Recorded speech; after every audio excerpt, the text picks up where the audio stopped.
கன்னி ராசி அன்பர்களே வணக்கம். தை மாத ராசி பலன். நான் உங்கள் பள்ளிக்கரணை சித்தர் ஜோதிடர்.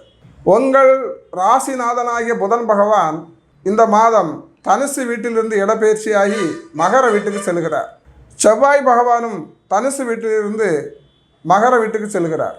எனவே மாத கிரக பயிற்சி பலன்களை பார்க்கின்ற பொழுது இந்த மாதம் நீங்கள் சற்று விழிப்புடன் இயங்க வேண்டும்.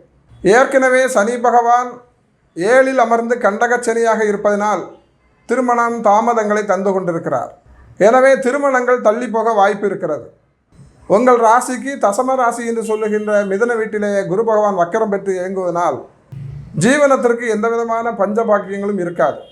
எனவே இந்த மாதத்திலே நீங்கள் சனீஸ்வரர் பகவானுக்கு தினந்தோறும் எள்ளு விளக்கு, அதாவது எள்ளு எண்ணெய் விட்டு தீபம் ஏற்றி வந்தால் உங்கள் எண்ணங்கள் எல்லாம் ஈடேறுகிற வகையிலே அந்த இறைவன் உங்களுக்கு ஆசீர்வாதம் செய்வார்.